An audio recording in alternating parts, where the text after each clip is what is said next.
What's up, YouTube? I'm Robert, and this is the Biker Channel, B1. Today, you are here for the 20th episode. I can't believe it. 20 fucking episodes. The 20th episode of the Biker Bar. The Biker Bar, if you guys are new, is a live stream that I do every Sunday at 5 p.m. PST.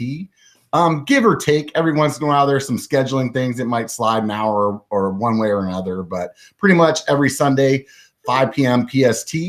And so it's a long format video. So this is live on Sunday. And then afterwards, I upload it to Apple Podcasts and Google Play and SoundCloud for a podcast. So you can check it out there if you just want to listen to it while you're at the gym or you're doing your thing, like commuting to work or whatever it is. So definitely go take a look at that.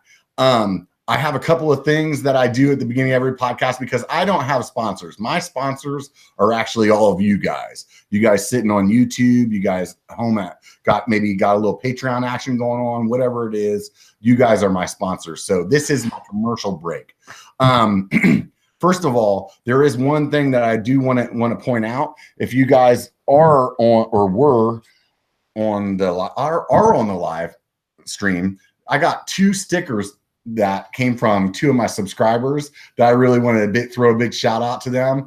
Petals and Plants. He's a guy, I want to say he's down in Florida, sent me this cool ass magnet and some stickers for the beer fridge over there. And then another dude, Shady MTB, he's from Pennsylvania, my home state. Go ahead and give those guys a look at if you get a chance. I'll throw their channels up in the show more after the fact.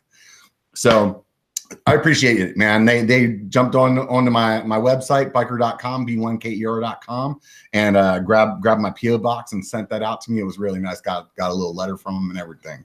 So next on the advertisements, I got what you can see right now. Aside from these amazing man movies, as I like to call them, I have this new shirt. It's my OTAB shirt. And if you guys don't know or you haven't followed the channel for a while, you're new to the channel. I know I got a lot of new subscribers lately. OTAB goes along with the slogan for the channel. It only takes a bike to be a biker. Get out and be one. So the short version is only takes a bike. So OTAB. If you're hashtagging something on Instagram or Facebook, put it up there, hashtag OTAB, and I'll take a look at it if I can. A little thumbs up, a little stoked action, you know. And so go ahead, and if you guys are interested in getting one of these shirts, you can swing by shop.biker.com. I actually have just recently released 3 new shirts for the holiday seasons, or just because I like making new shirts. So if you're watching right now, you can see this is my Send It shirt. It's got the biker logo on it, and a little mountain biker hitting a ramp and jumping into a bunch of red Solo cups. So if you're listening, it looks sick. So outside of that, I also have a No Fucks Given shirt. It has the maybe looks like a car company that comes from Germany and sounds like Volkswagen. Maybe it's their font, maybe it's not. So it says No Fucks Given on it. It's got the biker logo. And then I also have the OTAB shirt, which I'm wearing right now. So you guys take a look at that. And that's that for the shirts. Enough of that shit. Let's move on. I just wanted to say once again, I want to start out with thank you guys for subscribing.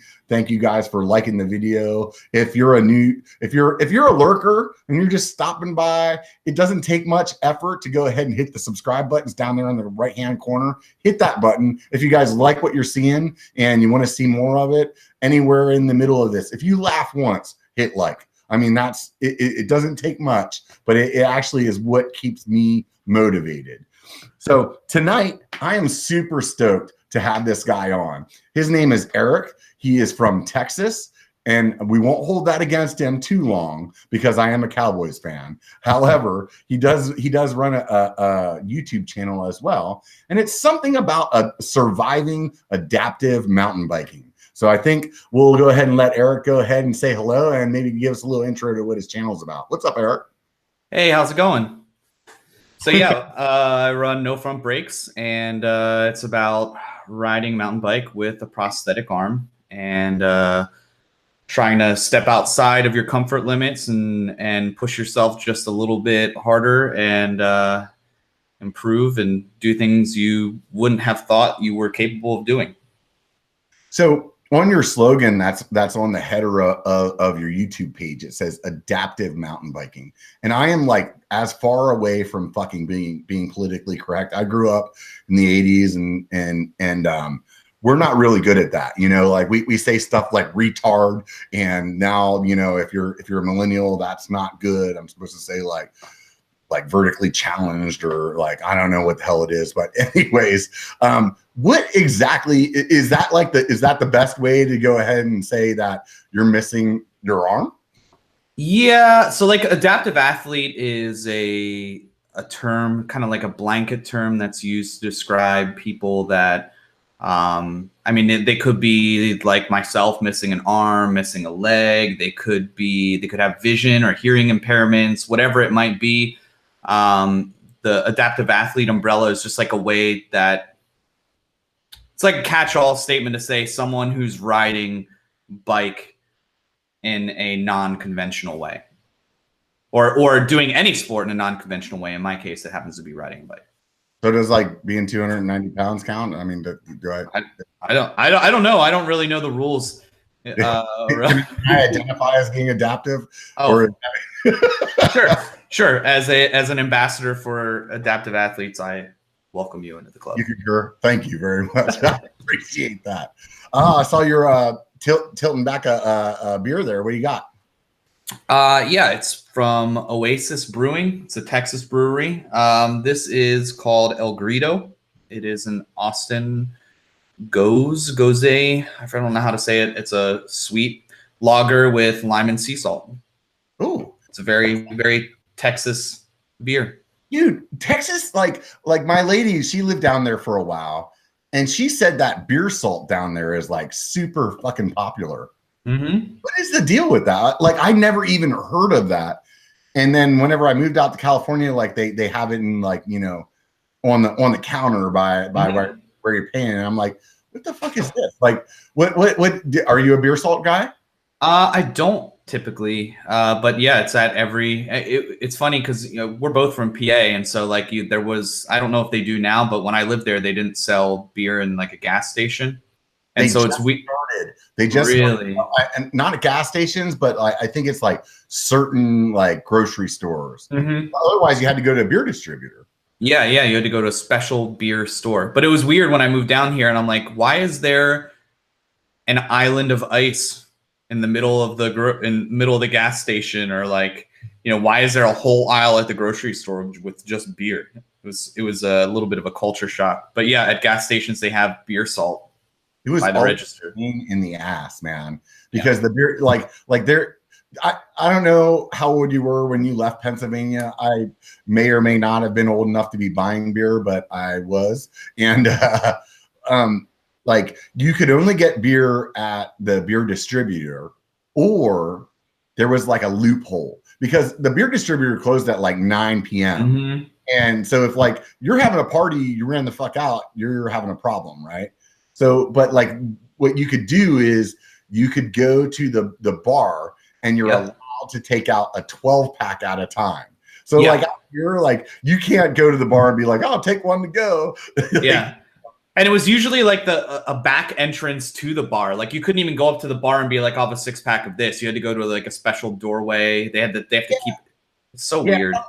Sometimes they were like, you know, there was this place that they had, it was called Quick Six. And it was quote unquote a bar because they had like one table in there. And really it was like, it looked like a grocery store of beer. It was just like all like stand-up coolers, you know, and all like 6-packs. And then you could walk in there to this bar and buy a 12-pack. You could walk out to your car, drop it in the car, turn around, walk back in, buy another 12-pack, turn around, walk back out to your car. It was like one of those things in life where you're like, this is just stupid. Yeah. Like, why is this happening? And beer distributors that we would go to would always be like a literal warehouse, just like skids with like 12 packs of beer on. And you just like the beer all over. Yeah. You'd have to go through them to get a keg, which was always a pain in the ass too. That's funny. I don't know if they have this in California, but when I moved here, another weird thing is that they have beer distributors in Texas as well, but they're drive-through. Oh, dude, we do not have that. California would fucking lose their shit. So odd. You just like drive up this driveway. There's no parking lot, and you drive through like basically a giant carport with side walls, and they put the beer in your car and you pay for it, and you don't get out of your car. It's so weird. In my mind, it's like pull up with my F-150. Hopefully there's a button that actually I can just push and the tailgate goes down. And then they're like, drop a fucking pallet of beer on the back. And then I'm like, I'm out, bitches. I think there's a place. I don't think it's Texas, but I think it's like Louisiana or something. They have like drive-through like margarita shops or something like that. Or like, yeah. Katie was telling me, that's my lady's name. She was telling me like, the rule was if the paper on the top of it, like they would rip the straw so it just had paper on the top. And if the paper was still on the straw, then it was like not an open container. Yeah. Couldn't you just tilt it though? Huh? Couldn't you just tilt it?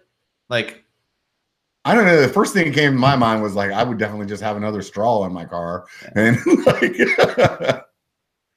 that's pretty, I don't know. I guess, I mean, you can't police everybody. People are going to break the law no matter what. So yeah, I mean, I'm definitely not one of those guys. So yeah, moving along. Yeah. So you're from PA too. I forgot that you were from PA. For some reason, I was thinking it was your lady that's from PA. She from PA too? She's originally from El Paso, actually. And then her parents, and then Salt Lake City when she was a kid, and then Western New York, whatever that town is that has the paper mill. Oh, yeah. Spring Grove, somewhere near Spring Grove. Yeah, Spring Grove, yeah. And then, and stinky ones. I grew up in Mannheim, so I after college I lived in Lancaster for a good 10 years. Oh wow, that's crazy. So you're over there. So are you like part Amish or? No, but I do miss. It's funny. I just ordered at my work. We were talking about like holiday foods or whatever, and I talked about shoe fly pie, and everyone's like, "What's that?" So I just ordered some. I'm excited. There's some stuff from home that I like seriously miss. I've moved around a lot in my life, and what I've found is that, you know, like you miss your friends and then you also miss food. And like the food from home, like in California, we have like Mexican food like there's no tomorrow. I didn't even know that. Like the only Mexican food that I ate before I came to California was like Taco Bell. So I came out here and ordered like 2 burritos and 3 tacos, and my uncle about shit his pants. He's like, no, dude, 1 burrito. And that thing came out. It was like so fucking big. I didn't even know that was like humanly possible. But back home, we have a lot of really good Italian food. And so one of my favorite foods was stromboli. Do you know stromboli? Oh, yeah. God, I miss stromboli. But like some like more like Pennsylvania Dutch kind of stuff. The way that they make like chicken pot pie back home with like the big thick like noodle, like it's not how, like when you say chicken pot pie to everybody else in the world, they think like this like breaded thing that's cooked in a pie tin. That's not chicken pot pie where I'm from. Yeah, what else is there? Oh, well, luckily Snyder's of Hanover is pretty much everywhere, or at least we can get them here. Soft pretzels, I miss getting soft pretzels. Annie Ann's soft pretzels is from Lancaster, I believe. Don't they have them in the mall? They used to have them in the mall all the time, everywhere. Yeah, I think they might have one in the mall here, but there you used to be able to just like I remember as a kid, I hated going to Kmart, which was a thing, and outside of the Kmart, there was always this like Amish kind of like a food truck where they would sell soft pretzels and have slushies. And I remember like my mom would always rope us into going to Kmart with her and just like wandering around aimlessly by promising us a soft pretzel. Yeah. I used to not eat my lunch at school so I could get a slushie after school. For those of you guys that know what a slushie is, it's like an icy or what do they call it at 7-Eleven? It's like a I don't know. Is that icy? Icy? Yeah, well, I mean, icy's like that one brand, but they're like 7-Eleven has a different name for it. I can't think of what it is. And it's kind of like out here in California, everybody refers it to that. But like where I'm from, like people just call it a slushie. So, oh man, there was something else I was gonna say that just like reminded me at home too while we were saying that. Oh, when I first moved out here, the only potato chips in California were like Lay's, which are super, super thin. And back home, we had a chip brand called Martin's, which were kettle cooked. Yeah. And nobody knew what kettle cooked chips were. And I would be like, no, it's like a potato chip, but it's just like thicker. And now, fortunately, there's like all these like boutique, like kind of like kettle cooked places. Utz's is another one. Yeah. There was a nuts plant right there in town where I grew up. I grew up in New York. So we have like a Harley Davidson plant there, and just it's like 45 minutes north of DC for those of you guys that don't know the area. I used to always say I'm from South Central PA because it made me sound tough, It sounds better than Pennsylvania. Right? So how did you get into riding, dude? Did you start like riding bikes back then, or? Yeah, I made two of my good friends when I was in high school. They were Tyler and Greg, and I think only Tyler will check out my channel every now and then. But we used to go ride all the time in the woods. I remember I had a KHS Montana Summit hardtail. The one kid had a rock hopper and the other kid had like a Cannondale, and we would ride everywhere. And we would go to like Mount Gretna. You know that place? That doesn't ring a bell to me, but it's been a long time. So it's between Lancaster and Lebanon, and this place called Middle Creek. We would You're go definitely from Pennsylvania because you said Lebanon. Anybody from the rest of the country would say Lebanon. I'm gonna say Lancaster. Right. We would ride to this bike shop in Ephrata called Green Mountain Cyclery. We would just ride everywhere, and then I moved away to college, and I held onto my bike for a while. It was just like chained up to, the bike rack of whatever apartment complex I lived in at the time. Right. And then when I moved to Texas, I finally just let it go after not riding it for so long. And then I lived here for a few years and discovered some trails that shall not be named. They're kind of bandit trails right near where I lived, and I was like, I gotta get a bike. Yeah. I went through a little period too. I think a lot of us, at this age in our life went through that same kind of period where I think for me, it was just like, I rode a lot of bikes when I was in high school and stuff like that. And I got, into the military, and all I wanted to do was drink beer and chase ladies. And then I had a kid, and, it was just maybe 2 kids. Yep. Had 2. And then, that I changed from having like more of a manual labor kind of job to doing IT. And when I did that, like the weight just came on quick, and I was like, you know what? I need to do something about this. And that's whenever I was like, okay, I'm gonna get a bike. I always liked doing that. That was like really, really good times for me. I asked my grandma, my old bike from the 90s was still at her house, and I asked her to ship it out to me. It's like fully rigid. Mm-hmm. I had broke the fork right before I had left, and I took one look at that thing when it showed up at my house, and I was like, wow. Oh man, I wish I still had mine, to be honest. Dude, this is the shitty part, dude. I looked at it and I was like, man, I need a new bike. This is bullshit. And I put that bike out on the corner with a sign on it that said free, and it was gone in like 10 minutes. Yeah. And just like you just said, dude, I wish I fucking had that thing still. Yeah. I did so many little odd jobs to save up for mine. Like mine was like, I think it was like $800 in the mid 90s, which was so much money. And I saved up forever, dude. It had like Quadra 21R front suspension, and there were these like accordion rubber things on the outside of the shock, and on the inside there were like these little jelly things that you would put in. It was so, and then I had these like matching Yeti grips. I don't know if they were really they were stepping up their accessory game. So everyone had these like Yeti grips that came in different colors. And then I had the bullhorn like bar ends on them. Yeah. My bike, I think my first bike was that first real bike was a Giant. It was like $500. I think their top of the line bike that year was $1,000. So yeah, back then, and if you spent, there was a guy in our group that had like a Cannondale that was a full suspension. mm-hmm. And that thing was like $3,000, and everybody just lost their shit. When he said how much it was, like everybody was like, "What? There's no fucking thing," you know. Now I'm like, you know, we're rolling around with bikes that are between $5,000 and $10,000 now. It's just, yeah, my buddy bought his stump jumper, and it was like $1,200 or $1,500 or something like that, and I like couldn't fathom. I mean, you could buy any number of used cars back then for that much. Oh yeah.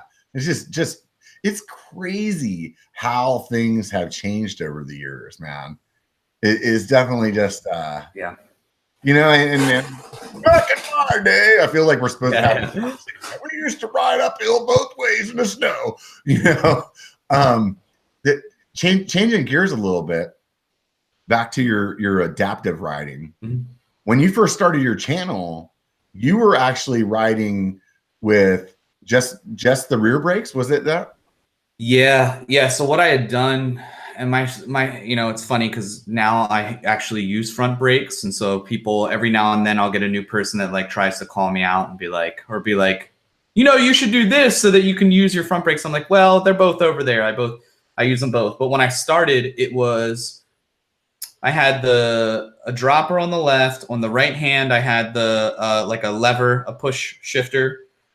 And I flipped the brakes. So my front brake was on the right, and my rear brake was on the left. Hang on just a second. For the people that are listening, your right arm is the one that is your disabled arm, right? Yep. That's the one that's missing. So my left. So for people that are listening, it's about halfway through your forearm, and you have, pardon me if I say this wrong, kind of like a nub where your hand would be, and looks like I'm assuming you were born that way. It wasn't like a war injury.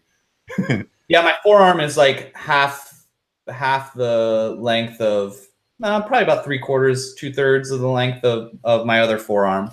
And so on the right arm then, which is about half the length, you still had a shifter over there on that side, and you were like just pushing it with that? Yeah, so I had these like little Ergon makes these little like tiny little bar ends, and so I had them on. And so what I would do is I would just make sure whenever I needed to shift that my left hand was butt up against there, and then I would take my hand off the shift or off the grip, which I would basically rest it on the wrist, which because there's nothing past that, and I'd put my shoulder down underneath and push or pull the shifter to shift. So now looking back, I'm like, that's so dumb. Why did I do that for so long? Like, why? Yeah, I mean, you were doing. I mean, because you had your channel. I don't know exactly how long. I know there was a fair amount of videos of you riding, and you were basically just resting. Like, if it was us riding, we'd be resting the middle of our forearm on the right side of the handlebar, and then your hand holding the left side of the handlebar, and that's basically how you were like riding. Yep. It was not a good look. It was pretty dumb. I wish that I would have. Well, it wasn't that. What's that? I mean, you were riding though. I mean, it wasn't like you were just freaking like. Yeah, I was doing okay, but like now I look at how much my riding has changed and what I'm capable of now. And so I started riding in 2014. I started the channel midway through 2017. So for 3 years, I was riding a pretty low-end cross-country bike on like Austin, really chunky technical trails without a prosthetic. And like, so how the hell were you like doing anything technical? Like, I know what it's like whenever I'm like holding a camera in one hand and holding the handlebars with the other. And even if I was to rest my arm on there, like the ability to ride like that through anything that has any kind of chunk in it, like I cannot believe that you were doing that. Yeah, I kept on getting blisters on the underside. So like where, you know, on your wrist where I don't know which bone it is, but it like there's like a knuckle there on the outside of your wrist. Yeah. So if you imagine, like that's where I was resting on the grip. right where that little like notch is, where the bump is. You still have a wrist, even though it's just like your arm didn't grow to its full. So yeah. Like it's still kind of a wrist, and I still have both bones. They're just not as long as they should be probably. And so I was getting blisters all the time, every ride, to the point where I had sweatbands. I would keep like almost like how the Harlem Globetrotters wear their sweatbands. I would keep one there, and that would kind of keep me from getting blisters right there on my arm in the same spot every time. So somewhere along the line, you're like, this shit's gotta stop, man. Mm-hmm. Yeah. So, well, the funny thing is like I never wanted to. I thought for some reason that if I would figure out a better way to do things, that I would be selling out, or that I would not be true to myself because I was trying to figure out a way to do it like everyone else. When really, that's not. I mean, me figuring out a way to do it kind of like how everyone else did it allowed me to do so much more. I'm just so stubborn. I was so stubborn for a long time. And I think we're all that way, man. You know what I mean? At the end of the day, dude, there's so many fucking things that like I mean, just something as stupid as a dropper. For a long time, I didn't buy one because I was like, I ain't no fucking dropper, dude. I've been riding bikes since the 90s, man. We never had one. And then you start riding with one, you're like, holy shit. So I would imagine that was like the moment that you had whenever you got into the process. Yeah. Like, what the fuck?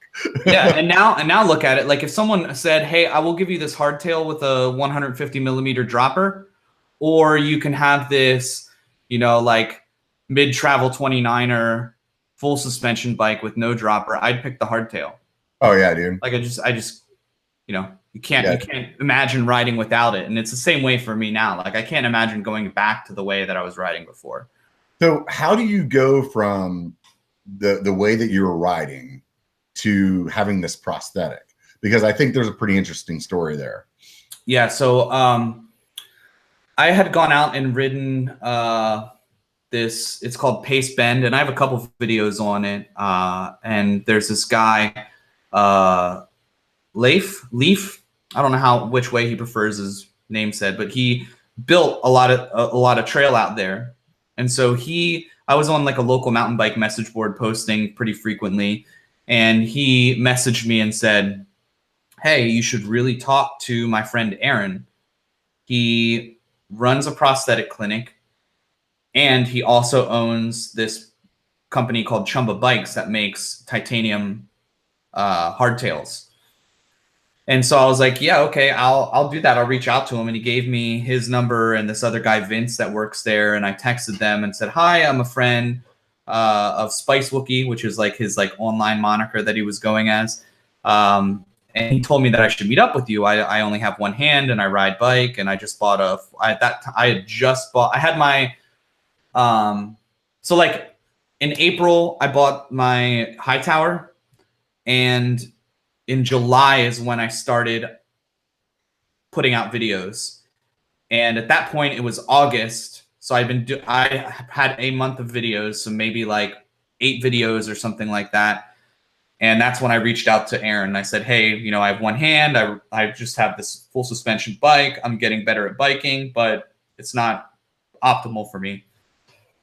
And so he said, hey, come out. Let's go ride together. So I went out and rode with him. I think Joseph Trail Features might have been there. It might have been my friend Kevin. There were a couple people along in the group ride. So he's like, hey, he just told my friends, he's like, hey, I want to follow him and I want to see his posture and see how he rides and what he's doing. And so I thought that I was pretty good at that point because I was going over like all this chunky stuff, doing these little like log rollers, like leaning over. I can't believe I didn't crash as much as I should have been crashing. No, you crashed a lot, dude. I saw your videos. Yeah, I still crash a lot, so not a whole lot has changed there. But he followed me and he was like, yeah, I can see, you know, it looks like he's like, do you have back pain? And I was like, yeah, after every ride. And he was like, oh, okay, well, yeah. So he's like, well, I mean, like kind of like in that posture is just I was you know, because I would be like this. I would be kind of cocked, right? Because I'd have to like let my right side. It's kind of like you were riding swagger, you know. You were just like, what up? Yeah. So he said, hey, when are you gonna come in? When are you gonna come into the clinic? And I was like, when do you want me to come into the clinic? Well, I mean, these things are fucking crazy expensive, aren't they? Yeah. I think they're like typically for like the type of one that I have. I think they're. I don't want to misspeak, but I think they're like $35,000-$40,000.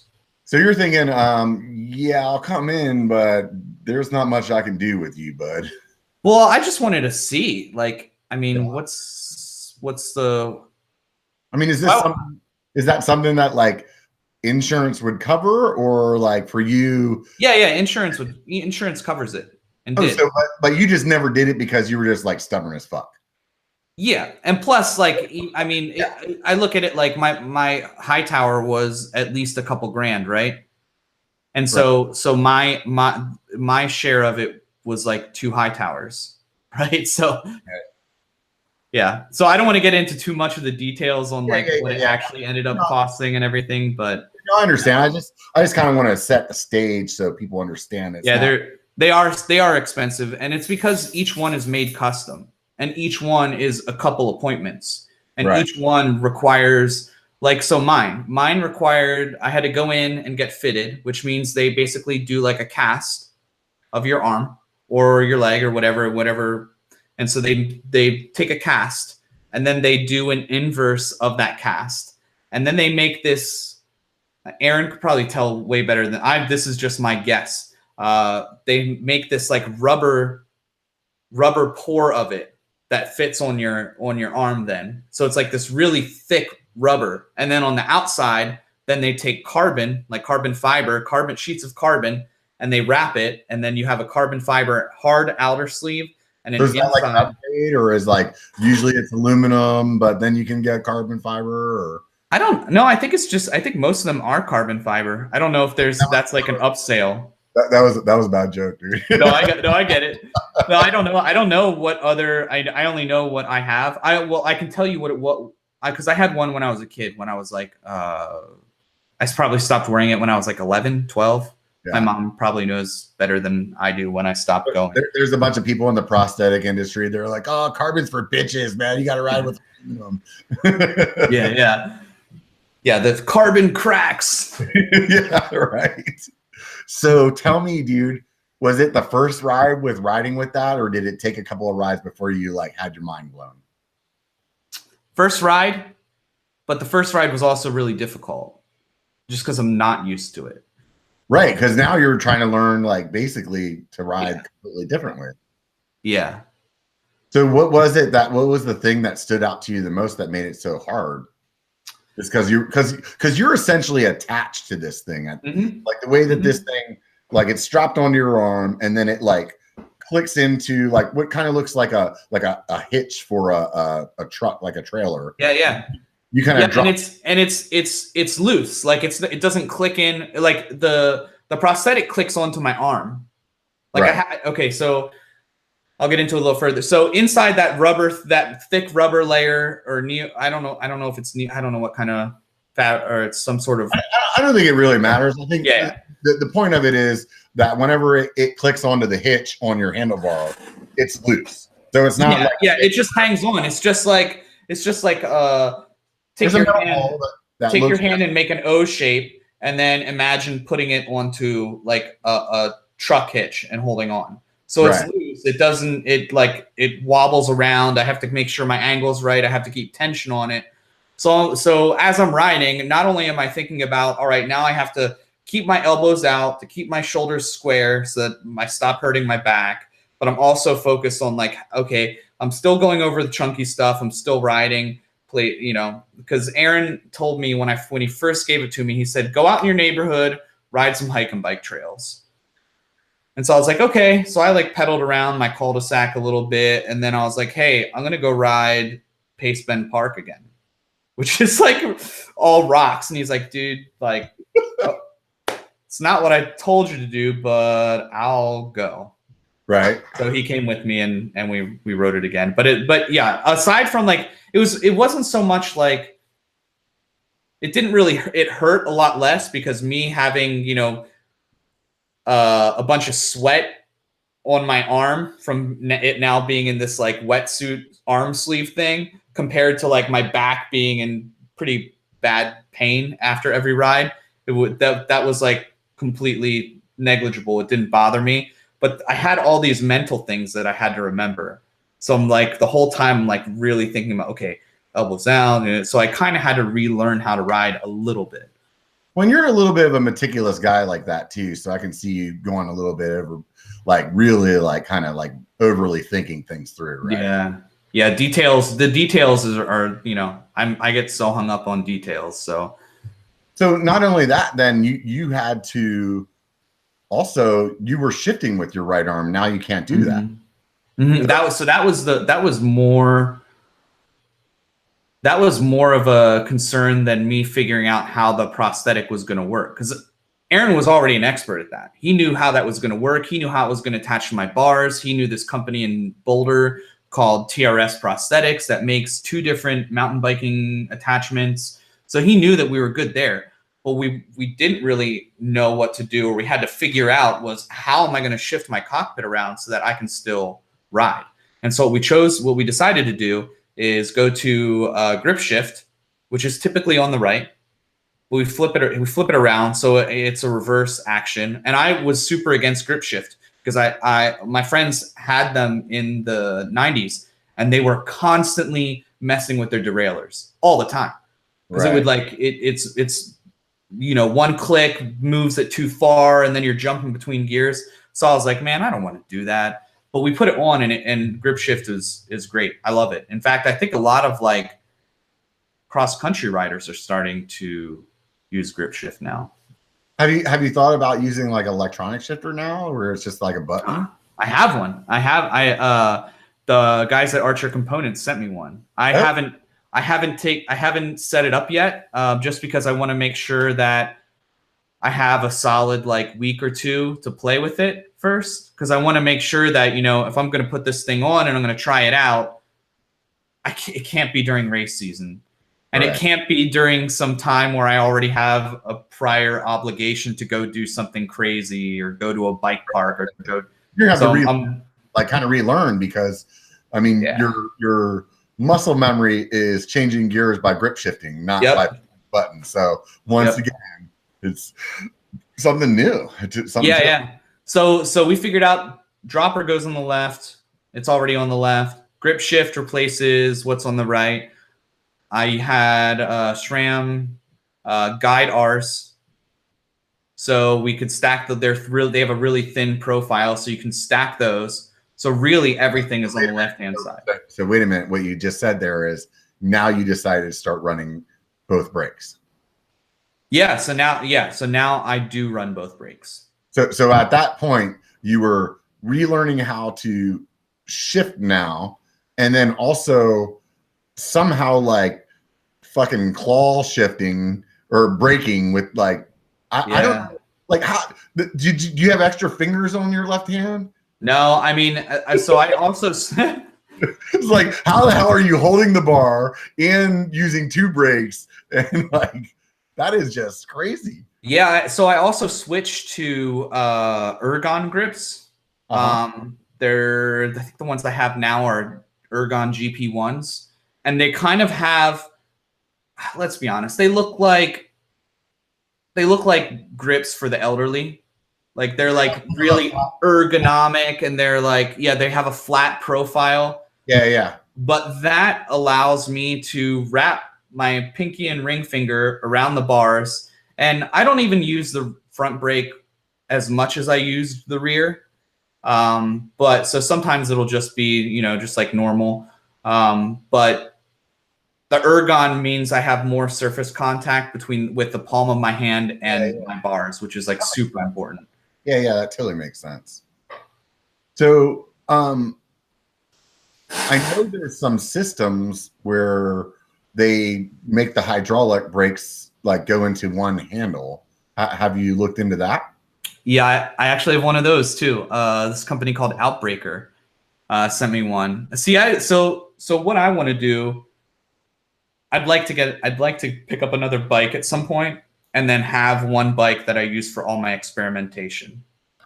And then I can document what I'm doing, and I don't have to be out of commission for race season, because I race enduros. I don't have to be out of commission for like traveling to bike parks, or we're about to get our first bike park here. So yeah, I'd like to have one bike that I do all these mad scientist things to, and then have my like trail bike that I ride. Yeah. I mean, like the one that you're super comfortable with, so you can go out and shred with your buddies, and then the other one where it's like, this is the Franken bike that's gonna like take some work to like learn, play with, or whatever. Yeah, totally. Yeah. Like I have no doubt that both the Archer components, electronic shifter, and the Outbreaker dual lever, I have no doubt that both of those will work, but it will take some dialing. It'll take some getting used to. Yeah, figure out how to do it, retraining my muscle memory. And before I make the commitment and say, this is going to be my go-to, I'm going to use these all the time, I want to try it. Yeah. You know, that's like going to like Outer Bike or one of these places and seeing a bike on a thing and saying, all right, I'm just going to get that bike. Right. You need riding it. Bitch. Yeah. Right. Yeah. Yeah. There's no doubt about it. So that's just, that'll be really cool, man. So, and I think at the end of the day, like the best part about that is like, give me a reason to buy another bike. Yeah. Well, I have like, I bought that dirt jumper from Joseph. I have my old hardtail bike, which I haven't ridden in so long. I put at least a couple 100 miles on my trail bike this year. I think I did seven enduro races this year. So it's not, I need something, I need more than one. And there's a reason that they call having bikes a stable. And there's a reason that they say, like, how many bikes do you have? N+1. Right. I think that anybody that doesn't ride bikes, they look at it as like, I can't think of a really good like way to compare it right now, but it's like in their mind you only need one, you know what I mean? Because a bike in people that don't ride bikes like we do, like they just think of it as like, oh, you have a bicycle, you ride that on the road, you can ride that on the dirt, you can ride that to the grocery store or whatever. And us, once you start riding, I guess you could equate it to like shoes, you know what I mean? Like you're like, oh, I just got a pair of shoes, that's all I need. But if you're a runner, you're like, no, I need running shoes. And if you're a hiker, you're like, no, I need hiking shoes. And that's how it is once you get into riding bikes. You're like, no, I need a bike that's good for like the chunk. And then I want a bike that makes it fun and is like super efficient when I'm riding like the kind of tame trails. Hence the reason that I'm getting a Chameleon. You know, it's just like I want something else. And I have a single speed road bike, and I use that for riding around town or going to the bar or whatever. And then I have a CX bike that is my quote unquote road bike, but then it's also, I can play with that in the dirt on the super tame trails too. And that makes it fun. It's like, it's that same mentality, and I think that people that don't ride bikes, they just don't get it. They don't, and I understand. You know what I mean? Because there's probably something that they do that they have like 10 different things for. And I'm like, what the fuck are you talking about, man? Yeah. I mean, you can. I've had one mountain bike. Yeah. Yeah. For like the last year and a half that I've ridden exclusively. So you can have like an all-around trail bike that works for everything you want to do. But let me tell you, when I come home from like riding a couple days in a bike park, like when I came home from my Colorado trip and I did Evolution in Crested Butte, or when I came home from Angel Fire this past summer, my bike was making some weird noises because it was not meant to do that. I think too, like, yeah, dude, I had one bike for a long time, and I'm definitely an advocate for people that have the single quiver. A, there's a cost thing to it, dude. Bottom line, but B, like, you can do whatever. I always say it's not the bike, it's the engine. And any day on the bike is a good day. So get out there and be one, right? You know what I mean? Like, it doesn't matter. But definitely once you start like getting into different things, like for instance, whenever my lady and I first got together, she only had a mountain bike. We did mountain biking together. And I was like, hey, you should do this road ride with me. A bunch of people for like, it was like, I don't know if you guys do it back there. They have this thing out here called May is Bike Month, and you want to try to get a bunch of miles on your bike, and you can have like, it's kind of like everybody that's in your group or at your work or whatever tries to get more miles than other companies or whatever. And I was like, hey, you should come out and ride with us. And she brought her mountain bike out. And at that point, I have my single speed. So it's pretty flat where I live. So you could get, 100 miles on and only get like, fucking 200 feet elevation gain. You know what I mean? Yeah. And so I'm riding so that's why I bought my single speed. So I could just commute to work on it and burn some calories so I could drink more beer. And so she's out there riding this fucking mountain bike and she's just like getting taxed, because those wheels are wide and she's just pedaling her ass off. She's like, man, this fucking sucks. And her and we're pretty close to the same height. She's almost 6 foot. I'm 6'2". And I was like, here, just get on my bike, give this a shot. And it was like day and night. I mean, you get on a road bike and you're like, holy shit, this thing fucking moves, So it's definitely like, but you have to have like, for me, I look at it like there's guys that go out and buy a boat for $80,000. And yeah, my God, I don't want to say I have $80,000 worth of bikes because I don't, but fucking I probably would if you let me. You know what I mean?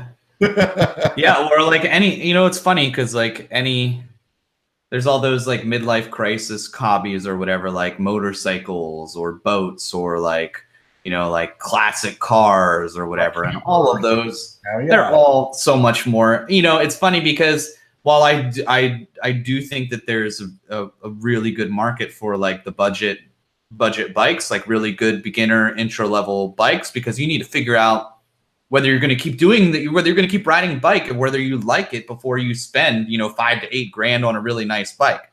Yeah. But, but other hobbies are not that way. Like we have like our, that's like a gateway drug being like, hey, let me go buy an $800 hardtail or $600 or whatever it might be. Whereas if you go to like a, like a classic car lot or something and be like, hey, you got an $800 Camaro I can buy? They're like, that doesn't exist. Or maybe it does, but like you can't buy like a muscle car for that price unless you want to spend 8 months in your garage replacing parts of the engine. The big difference is like what I just said a minute ago is like, it doesn't matter. It's not the bike, it's the engine. Mm-hmm. So it's like, I have a bike, my Bronson, long story short, like I got it cheaper, but I mean, if it was brand new when I got it, it would have been close to 10 grand. Right. Yeah.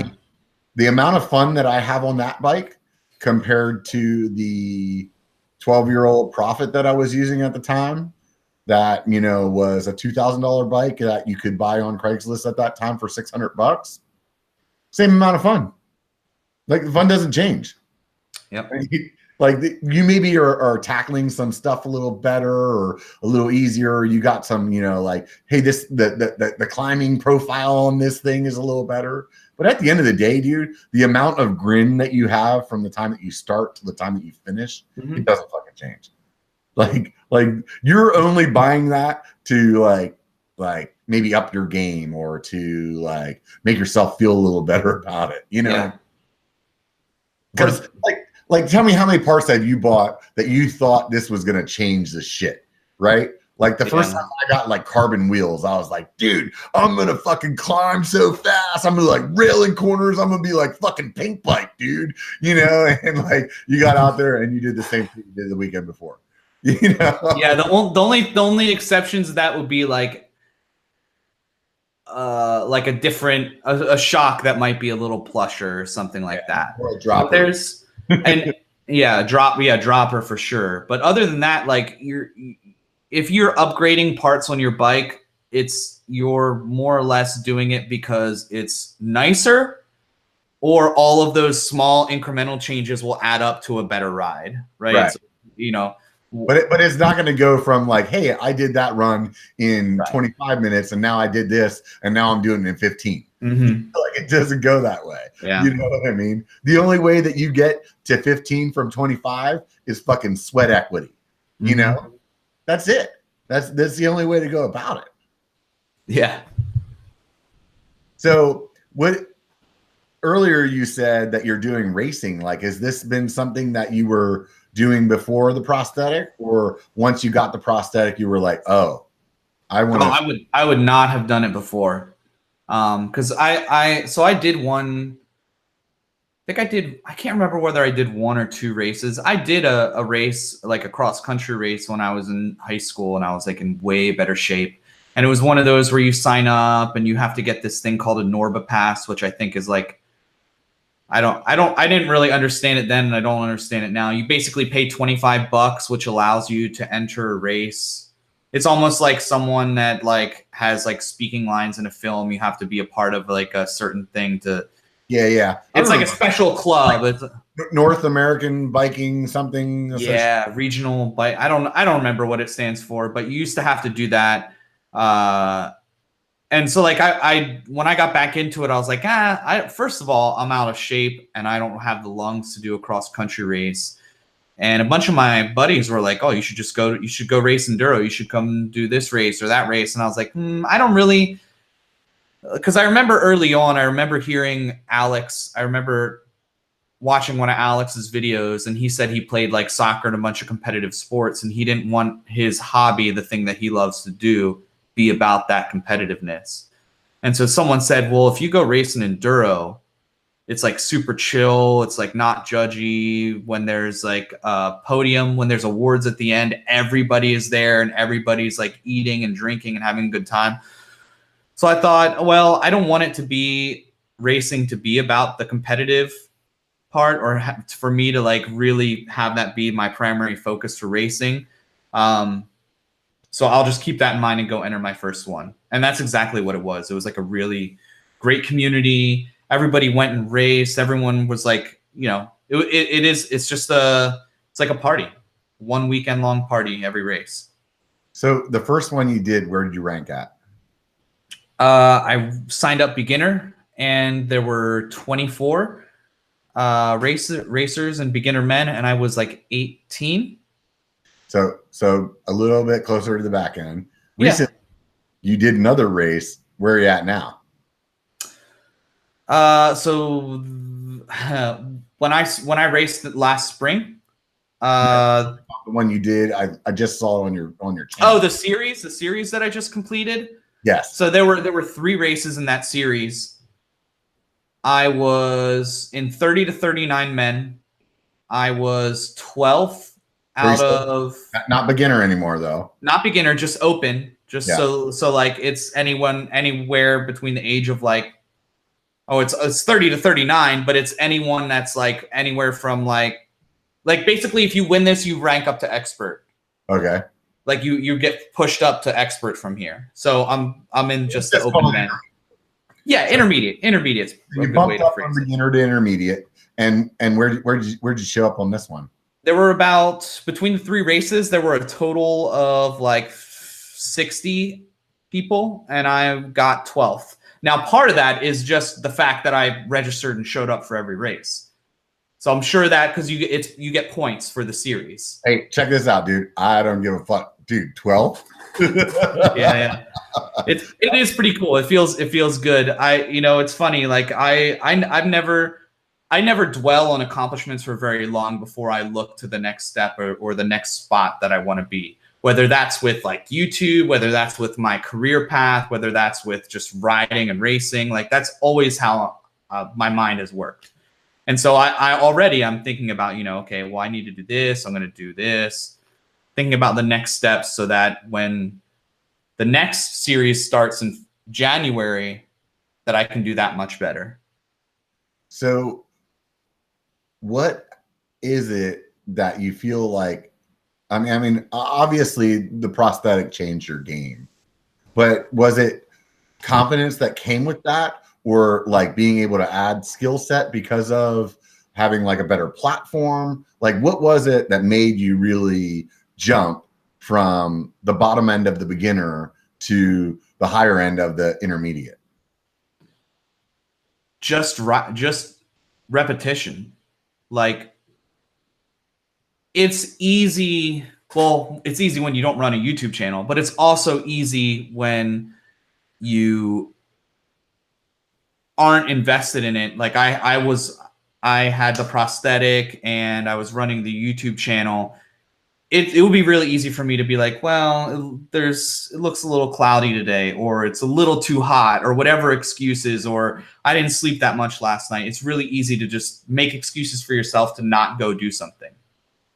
But the fact that I had YouTube pushing me and I had a video schedule, and the fact that I had, this prosthetic that I didn't have before, and that I had made a bunch of friends riding and at the races, like that's what pushes you to keep doing what you're doing. Keep riding, keep spending time in the saddle. I'm still not in the best shape, but the fact that you just keep riding and learning new things, progression is going to come naturally. Yeah. Like you're going to learn new things just by riding.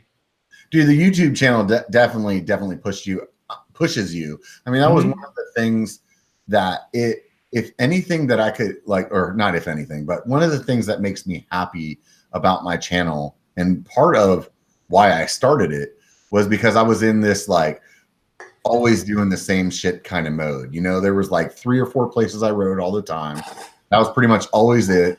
Every once in a while it would be something else, but for the most part it was those 3 or 4 places. And after starting the channel, it was it gave me this drive to go other places. And I've said this on other podcasts before, and I'll say it again now. If you're considering it, do it.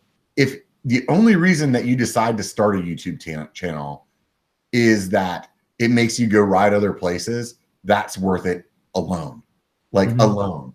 All of a sudden I was like, why have I never driven this 2 hours over to this spot? Why have I never made the effort to organize a couple of people to go ride over here? And it really has driven me that way. And so I can definitely relate with what you're saying there. And I mean, to some extent, even if you're not making content to review trails or ride new trails, you'll film a ride just to remember it. It's the same way that people go on vacation and they take a camera and film their family vacations or whatever, right? You're filming your ride to remember, I went here and I did this thing, right? Yeah. And even if you don't share it with anyone, if no one sees it, you're doing it for yourself. You have a commitment to yourself. Be like, I don't want to forget this, so I'm going to go film this and make a cut of it. Because I did that before I even started my YouTube channel. I would go out and do a quick little ride and throw some clips together just so that I can remember what I did. And I can go back and watch it and be like, oh yeah, I did that. That's right. Or so that 6 months later, I can be like, oh, I used to do that. And now look, I can do this. Yeah. I one of the things that I did say when I started my channel was, even if I get no subscribers, the worst case scenario is I documented my life. And just recently I did a video on the channel. It is, I think it's called 101 Reasons to Watch This Channel. And basically it was clips of 101 videos that I had done to that point. Just little 3, 4, 5 second clips of it, maybe 10, 15 seconds, something here. Anyways, it was a conglomeration of all those rides. And I can tell you, since I've made that video, probably 25% of the views are from me just watching it over and over again, because it's so much fun to relive all that and to just see it and just be like, oh, dude, that is so cool.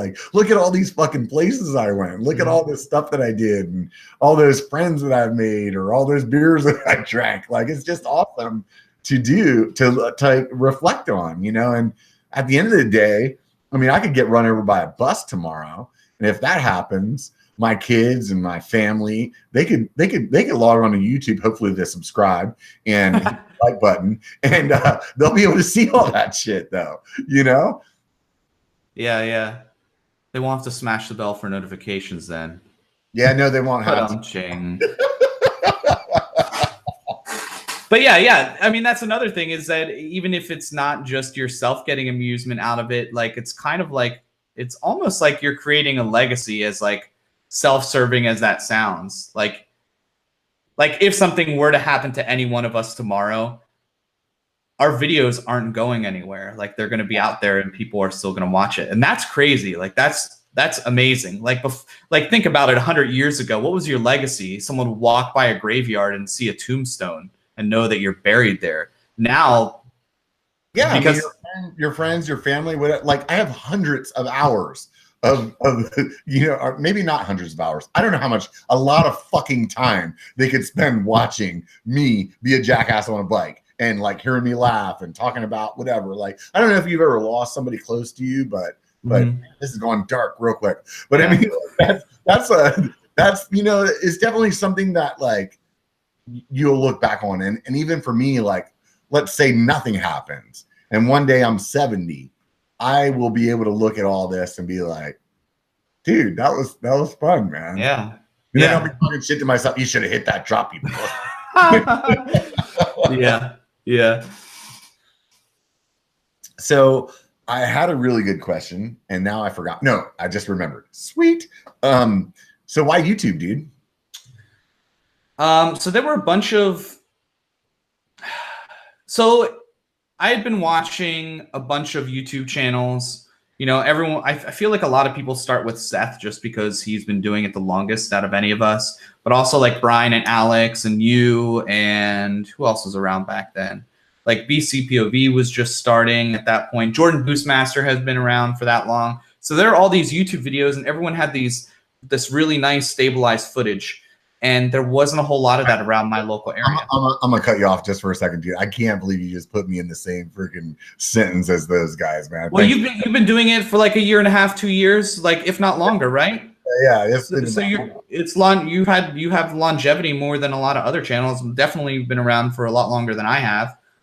So yeah, I think it's, I was seeing all these like videos that were edited really well and stabilized and kind of, even though the GoPro effect is real, like it gives you an idea of what that trail looks like versus like, someone strapping on a Hero 3 and it's just like bouncing all over the place. And in fact, that's what I had at first. I had a Hero 3 with no gimbal and it looked like crap. So I thought, I can do this. I can not necessarily the editing part, because I really had no idea how to tell a story or how to make a video or how to edit things. I just knew that if I went to the trail with this nice stabilized gimbal and a GoPro strapped to my chest, I can get that. I can get footage. I won't be doing like crazy drops or jumps or anything, but at least it'll be like footage of my local trails. And I didn't even think about my hand. That wasn't even like a part of the equation when I started my YouTube channel, because I never really talked about it, and I didn't even have a prosthetic or anything. So your idea was like, I'm just going to ride. You're from Austin. You're like, I'm just going to ride Austin trails and put them on the map. Yeah. And because there's a lot of places, like when you first start riding, you don't know where to go. You don't know where the trails are. Like, you might find out about trail forks. You might find out about some meetup group. But when you first start and you don't know about any of that stuff, YouTube is where you go to find it. Yeah, I mean, when I first started back into riding again, it was about 2006. And there was a local guy that had a website, and he basically like rode these rides, and he had like pictures of like key points, and he would do like a little story. And I remember like reading his like trail descriptions and just being like, oh, okay, yeah. And it was just like so exciting, because it was like, wow, I actually like now have an idea of what I'm getting myself into. And I thought that was just amazing. And that was part of why I started B1KER. B1KER actually started as a website before it was a YouTube channel. And I think that like what you're saying there though, is like now there's so many people where they're like, they're able to go see something new, get an idea of what they're getting into. And I think now you're just seeing like, this is beautiful, dude. It's beautiful that those of us that are in this like have done this. And now there's like all these places all over the place that people are doing videos where it's like somebody lives in BFE, Utah, or not BFE, like BFE fucking Idaho or something like that, and it's like, hey, I live in this city and I'm filming these trails. And now all those people that live there are like, oh, I can go there, or I didn't know that existed. That's awesome. Yeah. Yeah. And it's funny, whenever you know how it used to be, whenever you wanted to learn how to do something, you would go to Google search engine, or whenever you wanted to find out information, you would go to, like Google, Bing, Ask Jeeves, whatever, Alta Vista, whatever your search engine is, you would go there. Ask Jeeves. Oh my God. You just did. Remember that? club. Yeah, but now if I ever want to learn how to do something or learn about something and I need to be able to see it and I'm a visual person. Yeah. Me you know, too. it's YouTube. Yeah. YouTube is a search engine for so many people. And if you want to go find your local trails, rather than type in my city mountain biking into Google and then hoping that maybe Trail Forks or something comes back, you go to YouTube and type that same search query in and you find video of what you're looking for. Yeah, I mean, even if you go to Trail Forks now, I mean, it's like they're tagging the videos that we're making right there on that. So you can go look at this little section of like, whatever, 1, 2, 3 downhill. And you're like, oh, I want to see what the 1, 2, 3 downhill is. And you're looking at the elevation change and how long it is. And then right there on the bottom there's a video you can click it on. Yeah, it's definitely it's definitely an amazing world that we live in. Yeah. Just here's the one that I trip out on all the time. Let's just say like 15 years ago when you were sitting around with your buddies and you're getting drunk and you're like, dude, remember that movie with Morgan Freeman in it? And he was like a magician. Like, what was that movie? And then you guys would sit there for fucking 30 minutes just being drunk, laughing at each other, trying to remember the name of that fucking movie. And now you're like, boom, you just type it in, Morgan Freeman, magician movie. And then here you got it, like Now You See Me or whatever the hell it's called. It's like, it's just crazy that the access to information that we have. Yeah.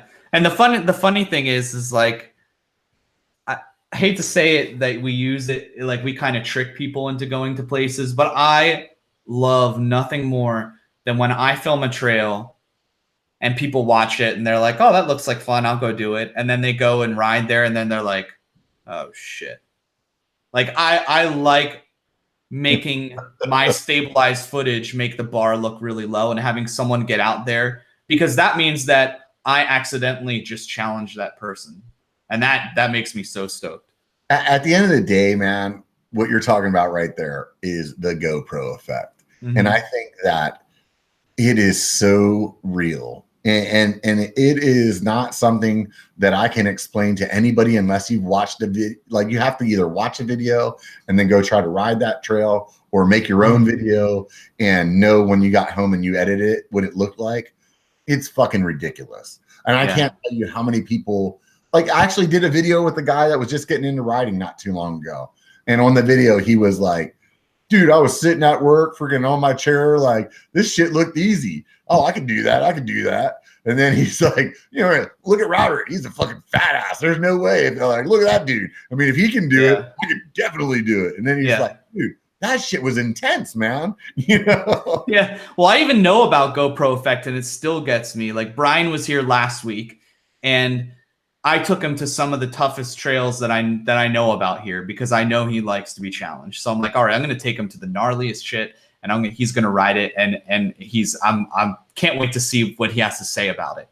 So we're out somewhere riding, and it's like super steep, really loose. Back up, just for the people listening. When you're saying Brian, you're talking about BKXE. So yeah, a big popular YouTube channel. If you guys don't listen to it, or you're just listening to podcasts, you're not in the YouTube game. He travels the world, like literally the world, riding the best trails. He's like one of like the most humble, disciplined bikers that I know, probably. So you get him out there. So I get him out there and I'm taking him down what I consider to be like the toughest stuff we have.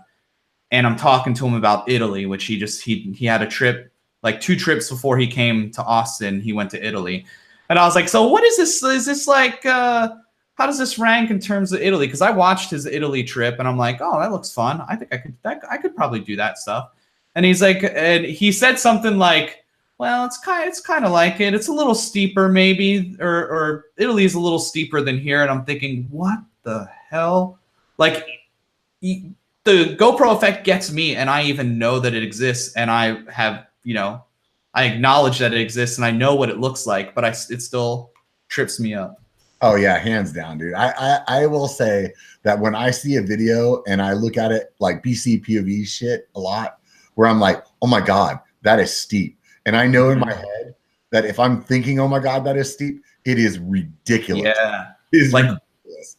Like Windrock, that upper, what is it, horse, something, dark horse or something. The thing that like Seth Spike Hacks and Single Track Sampler went down, and it was like really steep, and they kept wrecking. Oh yeah. Or even the Horse Thief bench that RC and Outdoor Gold and the Crashing Dad did. Like I'm like, oh man, those ledges look pretty big. Horseface is the one in Windrock, that's right. But like the Horse Thief bench that Outdoor Gold and Crashing Dad went to, and I'm like, oh, those look pretty steep. And then I'm like, oh, those are probably freaking huge, and it's probably really exposed. Yeah, and you're looking at the rock rolls, and you're like, oh, that doesn't look that bad. I see the line right there. Yeah. And if you were standing there though, you'd be like, oh fuck. Yeah. They turned this shit up, you know. Because I think that same sections where like Seth went through and he like threw his bike over the fucking side. He was like, yeah. And Seth is a badass rider. Like there's no like doubting how good of a rider he is. If you guys haven't seen that video that we're talking about, Outdoor Gold's channel, is it Horse Thief? He just did one just the other day about it, and it had this like cheesy ass 80s music on it, and he does this like awesome freaking like intro to it, and it is such a fun video. If you guys don't or haven't been to Outdoor Gold's channel, I will hopefully remember to put it in the show more. Go there. If not, just search Outdoor Gold. You can't fucking miss it, dude. Yeah. Both his and Shane's video, I identified so much with it because they both cleaned that section after like they both wrecked multiple times, and at the end they were all like, oh, standing up, running around, and everybody ran down and like group hug, whatever. And I'm like, I've done that. And you get such a rush off of that. You'd like, even taking out all the music, any theatrical effect, when someone cleans something that you were like watching them do for the first time and they do it, you get super stoked. Or when it's you get incredibly stoked. I'll tell you, like, you cannot, no matter, I don't even think the best actor in the world can like reproduce that sound in your voice when you are that fucking stoked. You know what I mean? When they're just like, when somebody cleans something like that, like when Alex Single Track Sampler went over that, there was like a rock roll that he did. I think it was like Moab or something like that he had fucked himself up on, like that sound in his voice, or the Crashing Dad when he cleaned that section, like that sound in their voice is just so like you hear all the emotion in it. You're like, and a lot of times it sounds like they were in the back seat while it was happening to them. Do you know what I mean? Like it seems like they're observing it, that like they can't believe that they just did it as much as you can't believe that they just did it. That's awesome, man. So the reason that you started the YouTube channel was like kind of bring Austin to the map. How has that changed since then? Well, once, it started to change when I rode with Joseph for the first time, trail features for everybody else. Like you know him and you know that he's really good at telling a story. Like he's really good at doing the video production end of things. And so when he interviewed me, and I think that was like when I was in the middle of getting fitted for my prosthetic, and he was like asking me questions about like how I ride and everything, or like similar to like the questions that you were asking earlier. That was when it clicked in my head where I was like, oh, there's something there. There's something there beyond I just want to go film these trails. Like I'm so naive that I wake up every day with one hand that I don't think that other people might find it interesting. So that was when I started to pivot things and be like, all right, this is going to be a part of it. This is going to be a part of the channel. Like my progression, I'm getting the prosthetic, like I'm going to talk about it. This is going to be a part of my channel's growth. Instead of just ignoring it.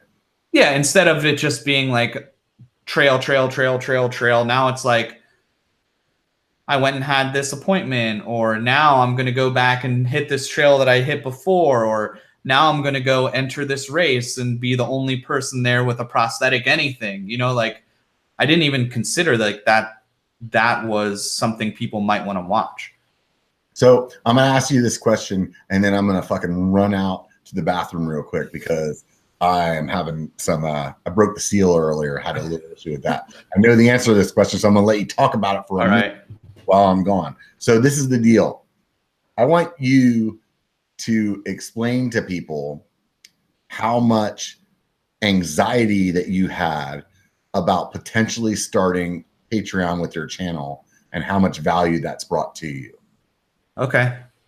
So yeah, I started Patreon probably before. If anyone doesn't know what Patreon is, it's where it's almost like a recurring subscription that supports people that have YouTube channels or have anything really. They can have any sort of product that they offer or anything that they offer to a group of people.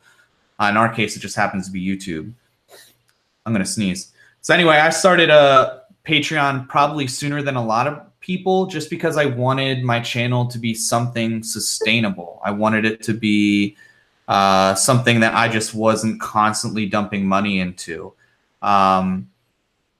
So I started Patreon, and it hurt me at the beginning because all the people that were commenting on my videos, on every video and watching every video, suddenly their interactions with me were happening off platform. We were having like threads on Patreon, and they were watching my patron cut videos or like my advanced and longer videos on Patreon, and then commenting there instead of on YouTube. So YouTube kind of like dinged me a little for that a little bit.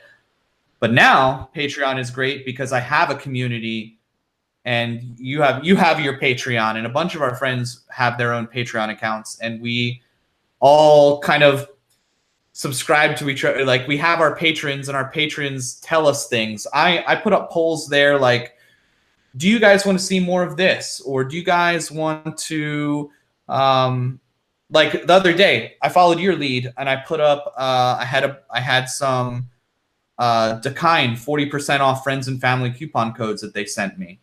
So I put those in there, and I haven't even checked to see whether they're gone. And I said, you know, I set Patreon to be like, in 3 days, make this public, but until then, only people that are my patrons. So you're trying to bring value to them, you know, so that maybe you're paying $1 a month or whatever it is, but hey, you could save, you know, 40, 50 bucks here, whatever, and maybe like make it a wash for them. Yeah. And the funny thing is, because I've talked about this with you, is that we're constantly thinking about like, oh my God, we have to make it worth it for these people. These people are giving us actual money. Like we're not relying monopoly money. Yeah. Well, like we're not, instead of being like, all right, just put one of our playlists on repeat and play it, and we'll get maybe like a fraction of a penny from that playlist going through once. Like these people are saying, I'm going to give you, even if it's $1 a month, they're going to give you $1 a month for an unknown number of months every month. And so I always feel like super obligated to really provide as many benefits or as many things that I think they would enjoy as possible. But we've both talked about, at the end of the day, people want to support you because they like your personality and they like what you're doing.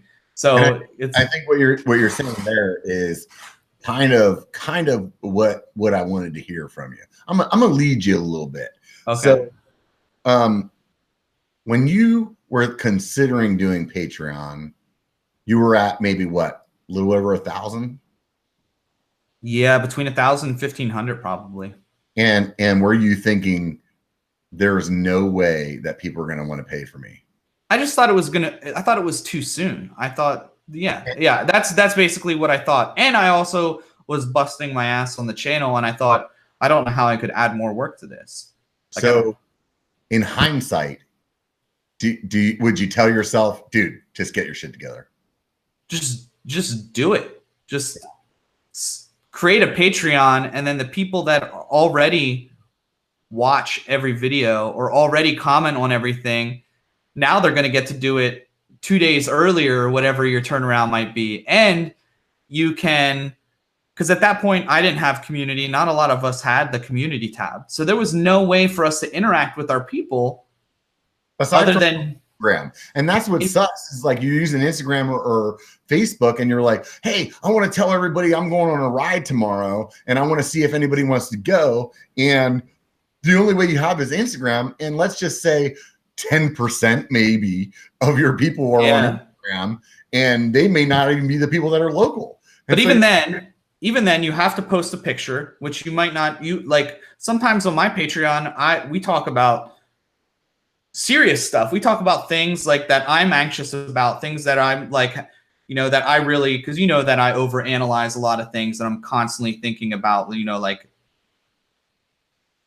am I offending someone, or am I like doing something that's not cool, or am I alienating somebody? And so on Patreon is where I'm like, hey, everyone be real with me, and they will. We'll have like real discussions about things. No, I mean, I put rough cuts up on mine, and sometimes I'm like, hey guys, I'm thinking this, and tell me like, how do you feel about that? Or hey, I use this thumbnail for this video. Tell me if you think that thumbnail actually fucking makes sense, and because you guys are my fans, but on the other hand, you guys are my friends. That's the way I look at it. Everybody that subscribes to my channel is one of my friends. And the way that I would like respond to my friend is to be honest.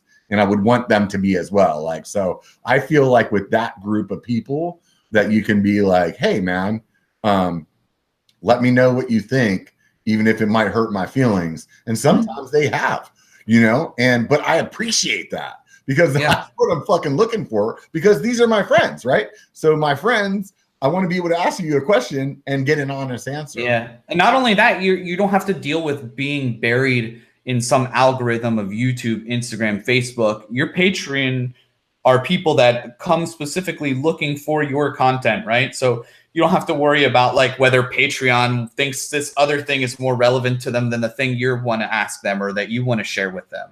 Yeah, so you don't have to worry about that. It's a direct line of communication. Yeah, definitely. So how has Patreon helped like motivate you more? Yeah, it's helped me really think about my audience a lot more. Like it's really forced me to be like, because I'm trying to bring value to them, it's forced me to think about the rest of my audience and everybody, other people, or even people that don't subscribe to me yet, but might randomly happen across my video. It's helped me think about like why should they watch my video, or what should they walk away from my video thinking, right? So like just thinking about those core group of people has helped me with my overall general audience. So when you first started your channel, you probably were just doing a bunch of POV like the rest of us. And I think that a natural progression is like starting to learn how to tell a story, because I think that story is like what's really, it sounds so cliche to say, but it's really what fucking like keeps people. Like I always say, like mountain biking is what gets somebody to your page for the first time, but that story, that like personal relationship with you, what keeps them. So in the story making process, do you feel like it's made your channel like harder to create content, or do you feel like just like from working through like the punches that you've learned how to tell a story better? Well, I do web development full time. Like I already work in like the world of internet or whatever. So I knew that there was more to YouTube than just putting a bunch of clips and then maybe throwing some like EDM or some music over it or whatever. But I never thought that I would ever be doing something like that. But as I'm growing, I'm realizing that I'll ride a kick-ass trail and put together what I think is a pretty good video of a lot of really cool things that I did during that ride. But in the end, some of my best videos or some of my best received videos barely have any writing in it, because it becomes about the story, and it becomes about the, like the dialogue between you and your audience, instead of oh, I just sent this ledge or whatever it might be. So last week I released a video that it's even in the show more that I wrote. I expected the video to completely bomb because it wasn't super happy through a lot of it. And typically, like, I've noticed that, if you're being a downer, and people are like, I don't really want to hear that. I'm here to be entertained. Mm-hmm. And I remember feeling like I made this video because it really captured how I felt. Like, the story was how I felt. And I thought for sure that thing was just going to take a shit. And it has actually done better than most of my videos in like the last 3 or 4 months. So I think, that speaks to the story. Yeah. And so that's what I was directly referencing. You and I both had videos like that this week, and it's so funny. And then RC and Shane both had videos like that, like last week. Yeah. It was like we all got together on Slack and we're like, okay, everybody, it's emotional week. Yeah.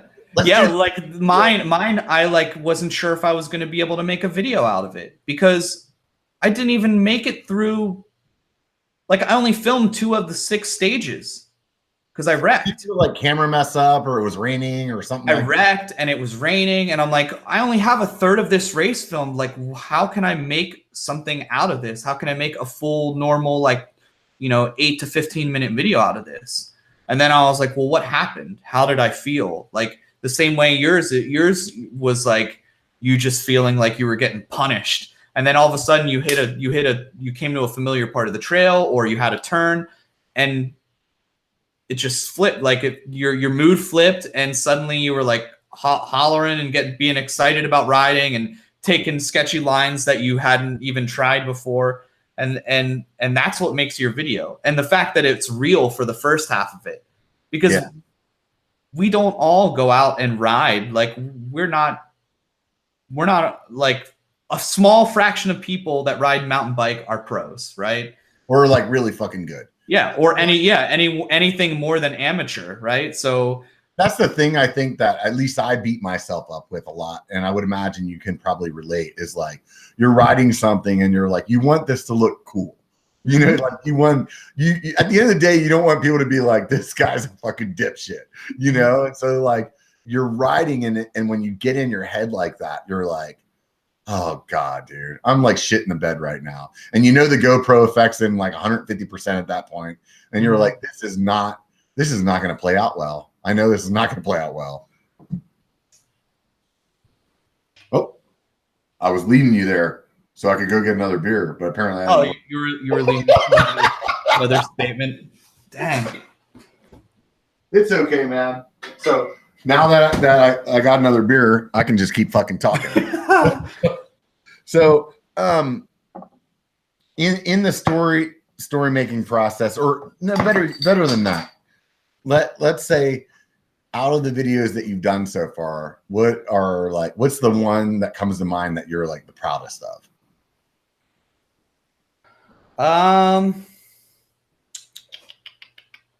This past week was pretty good. I'd say, I hate to. Every time somebody asks me, the best video is always like the last one, or like, like. Well, the funny thing is like I hate capitalize. I wreck a lot. I still wreck a lot. Even as I'm figuring out better ways for myself to ride, I'm still pushing myself hard enough that or even sometimes when I'm standing still on my bike, something will happen and I'll just fall over. But I hate feeling like I'm being like clickbaity or whatever with a video. But anytime that I wreck and I get up and I keep riding, those are the videos with the best story. That's just how it works. I mean, well, you overcome something, Yeah. It's like here's some things happen. Here's some conflict, and here's the resolution. It's always, well, I just ate shit and then I got back up and kept going. Have you got a message or an email from somebody, maybe a letter that somebody sent you about what you've done on your channel that just really kind of made you think about, oh my God, I have a lot of impact? People will say that on most videos where I talk about my prosthetic a lot. They'll be like, dude, you're such an inspiration. And I'm terrible at like taking compliments or whatever. So I'm just always like, thanks. Maybe here's a praying hand emoji. Like, I thank them for it, but I think the thing that I'm always the most blown away by is when someone, another person that's like an adaptive athlete or another person with some sort of disability reaches out to me and tells me their story. And it's always someone that's like this guy, I think he was in Honduras or Dominican Republic or somewhere in Central America. And he made his own prosthetic by heating up 2-liter soda bottles and forming them around his arm. And I'm just like, what the hell, man? Like, anytime someone reaches out to me and they're like, hey, I am doing this because I saw your channel and their life is like 10 times harder than mine, I'm like, well, shit. Like, I'm glad, but like, you're the person that should be the inspiration to other people, not me. Do you know what I mean? Like, that always like resets it's a different playing field altogether. It really, really changes the way that I think about my life and my channel and everything. You know, it's easy to remember that there's always somebody that has it harder than you. Mm-hmm. But when it slaps you in the face, it's definitely like, oh yeah, you're right. Yeah. There's a guy in California that doesn't have, he was an electrician and he got electrocuted or something, and he doesn't have either of his hands. And so he rides with 2 prosthetics and he has some sort of something. I don't know how he does. I have no idea. But I'm like, dang, man, why does that guy needs a YouTube channel? Right. Yeah. I would watch the hell out of that, trying to figure out how he does things and how he progresses and stuff. I don't even know the dude's name. I think Tony MTV Droppin might know him, but. So you're still riding the Hightower? Mm-hmm. That's a 29er. Yeah, it's a 29er. I ride a large. It's like 135, 140. What made you go 29er? My hardtail was a 29er. I mean, when I had a bike, my bike that I had when I was a kid or when I was in high school was 26 inches. And when I bought my hardtail, they were like, oh, like 20, this was like 2014. So like people were really not sure how they felt about 29ers yet. Yeah, the wheel size was like, the whole wheel size debacle was like in full fucking force. Right? Yeah, it was there. People were really split, really polarized on whether 27.5 or 26 or 29. So I had a rock hopper, a specialized rock hopper, 29. And I was prepared for it to like be really difficult to ride. And it to some extent it was, but I was surprised with the rolling power and what I was able to just go over with my front suspension and things that I was mentally preparing myself to be like jarred, and I would just roll over it. And so that sold 29ers to me. So why Santa Cruz then? The shop that I went to carried Yeti, and the price point on the Yeti was way out for me. They carried Trek. In fact, there's some guys out in Colorado, they hate Yeti. And then there's some guys out in Colorado that really like it. Yeah, they're called that's why they're called the Yeti tribe. Right? So much. You fucking shit on the Yeti, and you're like, what was it that grabbed you about that bike? Why was it that you wanted to buy that one? I grew up I also skateboarded when I was younger, and so Santa Cruz, the brand itself, like resonated with me. I was planning on buying a full suspension for a long time, and there was a Trek Fuel X8, I think, that was a 2016 model that I was going to buy, and it was on sale for like $3,500. And they were like, yep, it's first come, first serve. Here it is. And so I went out there, and it was a large. It was my size and everything. And by the time I got there, they had sold it, and it was gone. Oh, that sucks. So I had already gotten approval from the wife for like a $3,500 mountain bike. And so I went back, and I was like, it's gone.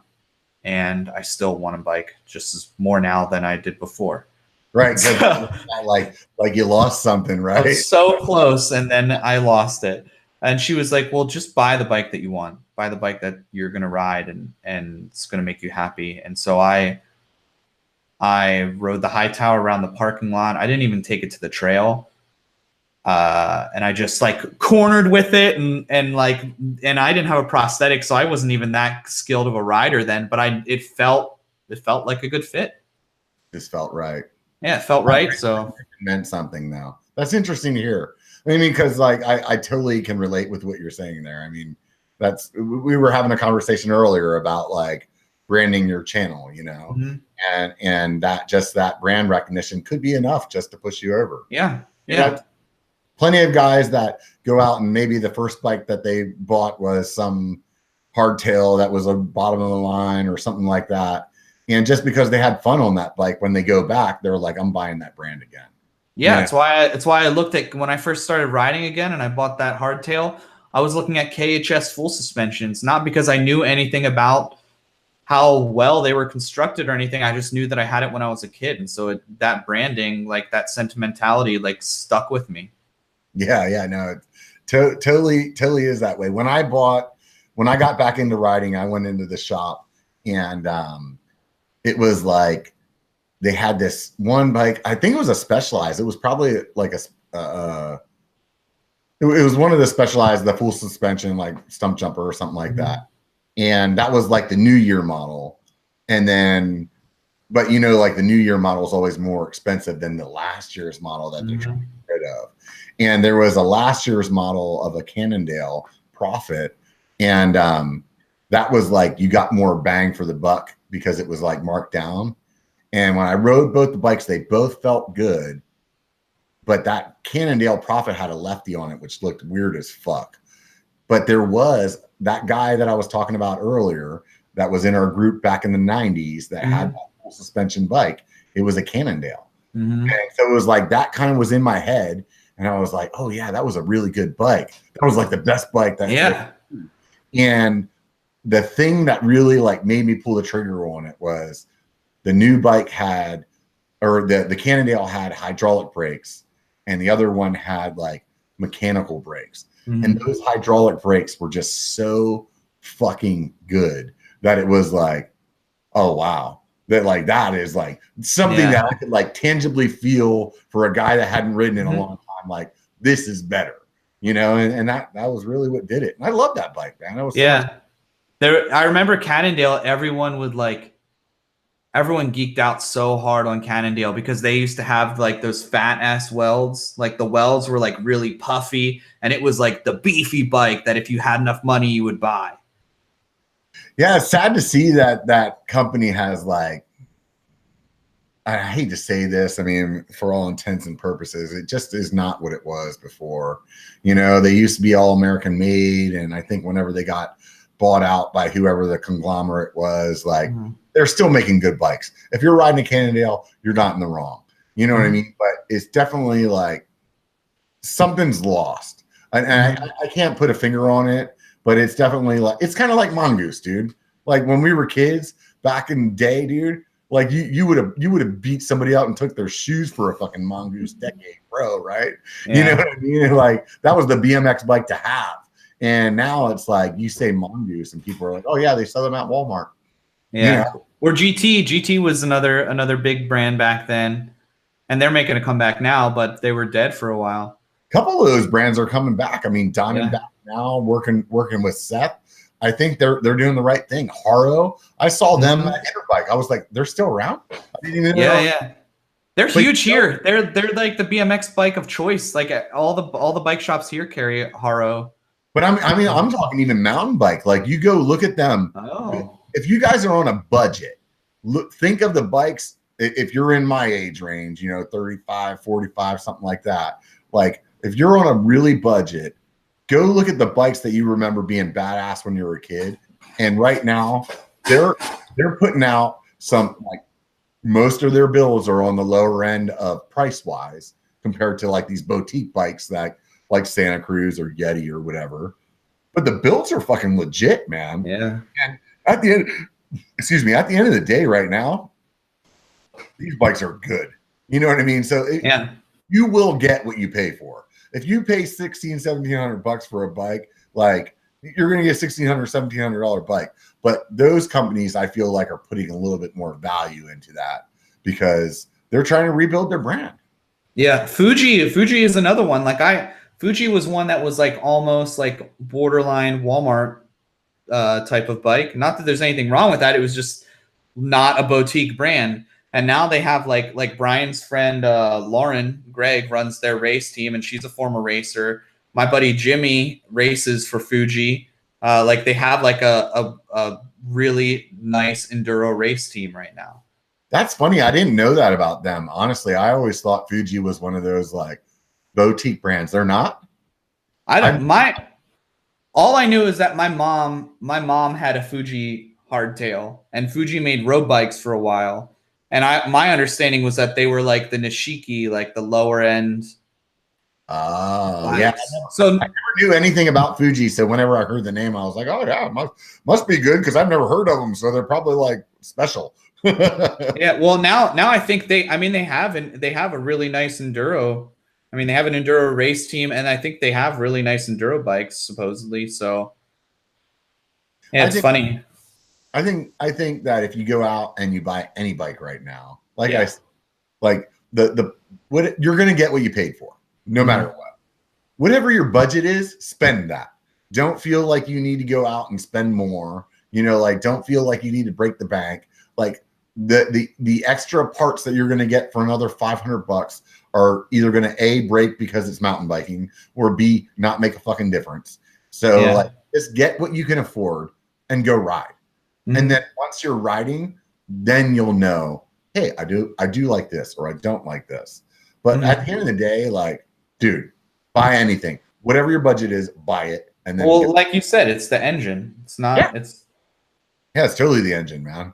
I mean, I still ride with some guys that are riding bikes that are like 15 years old that will fucking wax me left and or like you go out on your like mid-travel full suspension bike, and some older dude with a pot belly on a full rigid just blasts by you, and you're like, well, okay. Yeah, and it's a single speed, and you're like, oh, thanks. Yeah, you're like, oh, it's clearly not the several $1,000 bike that I have. Yeah, definitely. That is the truth for sure. So where do you want to see your channel go, dude? Oh man, people have been asking me that lately.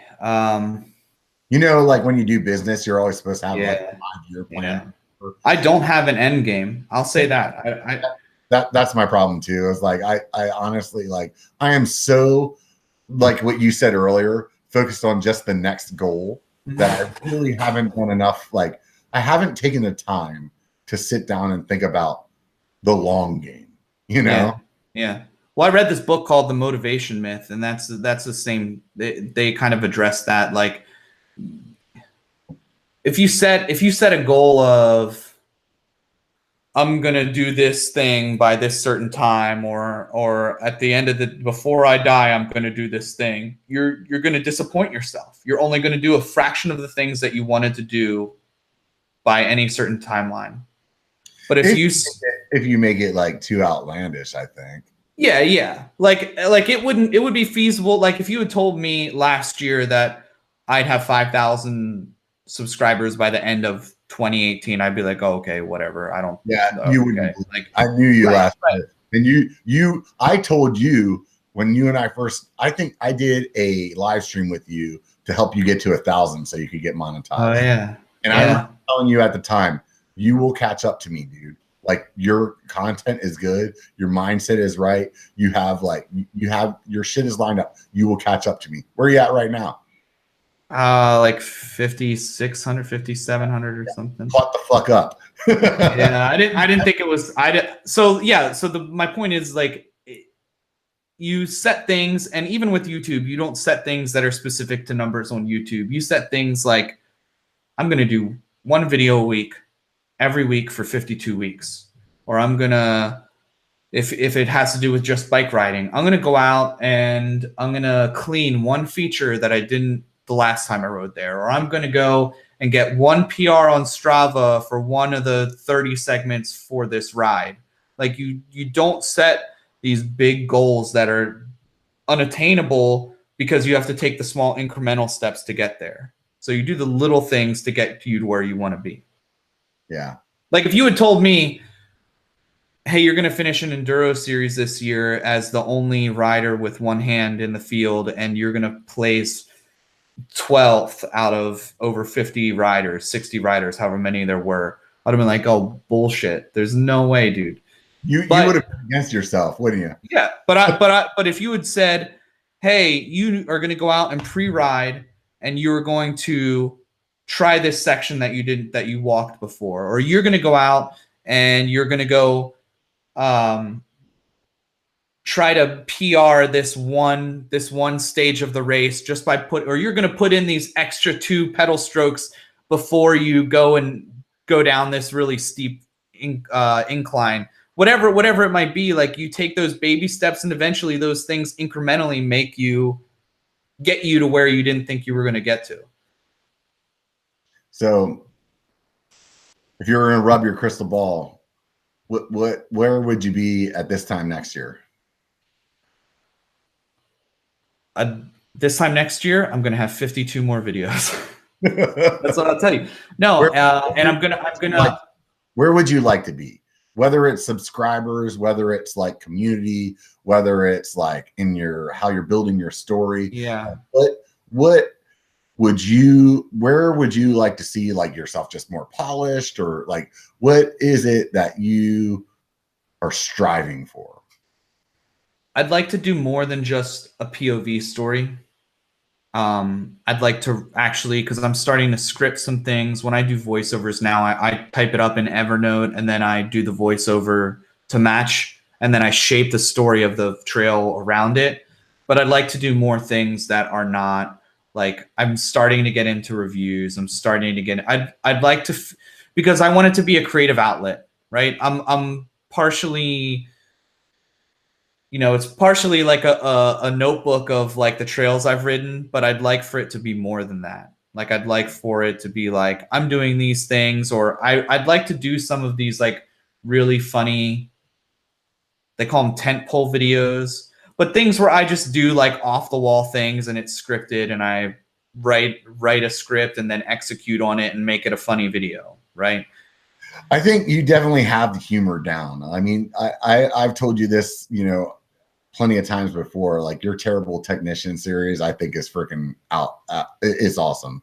If you guys haven't watched No Front Brakes channel, definitely check out his Terrible Technician videos. He did one recently with a P&W dropper. It was freaking hilarious. Like just like spot on, dude. I think that you definitely have a great sense of humor, and it comes out. And the more that you're learning how to articulate that in your story, the better it's coming out. Yeah. All of that stuff bleeds over into the trail videos too, right? Like, yeah, definitely. I mean, you start to notice like there's a way to still make it show the trail and be entertaining for the trail aspect, but also to like kind of drive that along. Because at the end of the day, dude, I use that that saying all the time. I think what it comes down to is that we have no experience at making videos or telling a story or entertaining people outside of casual conversation before we start doing YouTube. And as you start doing it, we're actually like, for lack of a better term, like building a resume of experience. And so now here it is, me with 2 years of editing and 2 years of storytelling and 2 years of seeing what failed and what did well. Now I'm really starting to learn that. And it's like, it's ridiculous. Like when I watch TV now, I actually watch how they like transition between cuts. And I watch, like how they like came into the scene, and I'm like, this is like fucking ruining TV. Yeah. And it's funny, in the past like 3 to 6 months, I can't tell you how many times I've used this phrase. It's really cool how they used fill in the blank as a storytelling device. Yeah. Like, shut up about storytelling devices. Just watch TV and enjoy it. Yeah. Katie and I will be watching something, and like let's just say it's something like intense, like House of Cards or something like that. And I'll be like, oh wow. And she'll be like, what? Like she missed something. And I'm like, did you see how they panned up the stairs whenever they she's like, what the hell are you talking I'm like, no, it was really cool. Like, and I'm thinking, how did they get the camera to do that? And I'm like, just like totally not in the story at all. They're like, it's the ADD in me, but it's like I am paying attention to it. Or you watch something and you're like, they just did something cool there. Was that a J cut or an L cut? Like, shut up. They did something, just move on to the next thing, keep watching it and be amused. But yeah, that's what I want to do in the next year. I'd like to keep growing my Patreon community because those not only because that helps my channel become more sustainable, but those are the people like they're like your core. They're your core people. Like Brian BKXC always says, like if you just create your content, your people are going to find you, right? And so I don't really push my Patreon ever. I just say, hey, it's there. I mention it every now and then, but I don't ever like have like a big strong campaign to go get a whole bunch of new people. I haven't changed my tiers a whole hell of a lot since I started it. Like your people are going to find you. And so I'd like to keep building that community because they give me a lot of great feedback. And those are the people that are the most familiar with my content. So they're the best people to give me advice on what I should be doing. But I'd also like to keep getting into that, like having a good narrative in my story and building things that feel like they're more produced instead of here's another set of clips from point A to point B. Yeah, no, I hear you there. And like speaking to the Patreon thing, it's like it is tough to ask people to freaking give you money. I know. Like, one of the things that I am going to start doing, and all of you guys, I'm okay with getting roasted on this, but I, for a long time, would never say like and subscribe in my videos.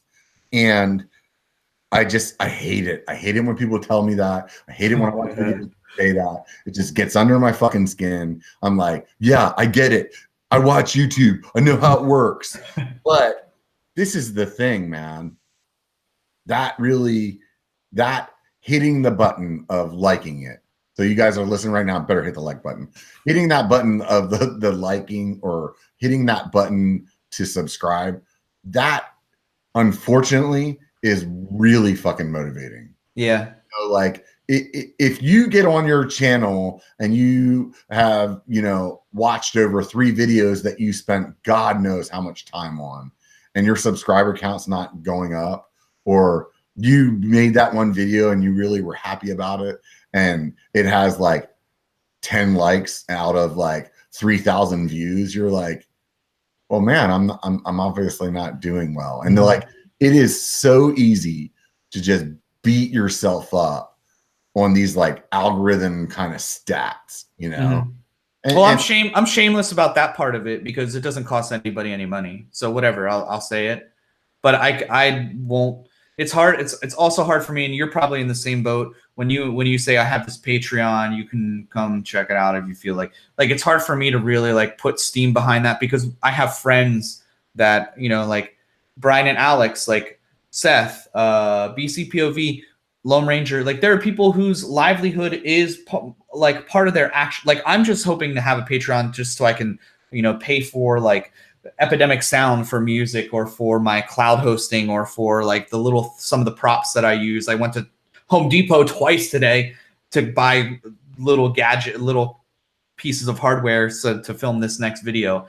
But there are people whose like lives and families are based off of their Patreon. So who am I to be like, oh yeah, I have a full-time job, I have a family and a house or whatever, but I have a full-time job. So, come give me $1 a month or whatever, where there are people that I really, I want people to give money monthly to my friends as much as I would like them to. What I do in that aspect is I am on Patreon for like, at this point, probably like 5, 6, 7, 8 other people. So I feel like I can't ask somebody else to do something that I wouldn't do. Yeah. So I do it myself, and hopefully other people are like, they look at that, like go to anybody's Patreon page. If you're thinking about it, go to their Patreon page.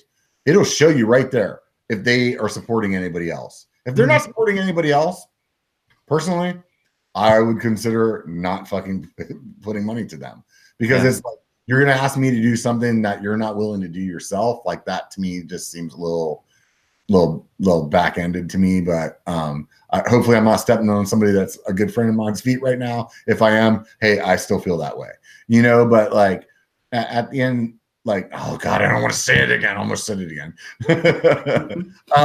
But I think that this is the deal. You're putting probably a full-time job of hours into what you're doing. And if you have a tier on Patreon that's $1, that makes a huge difference when you're a guy that is like, let's just call ourselves D-listers.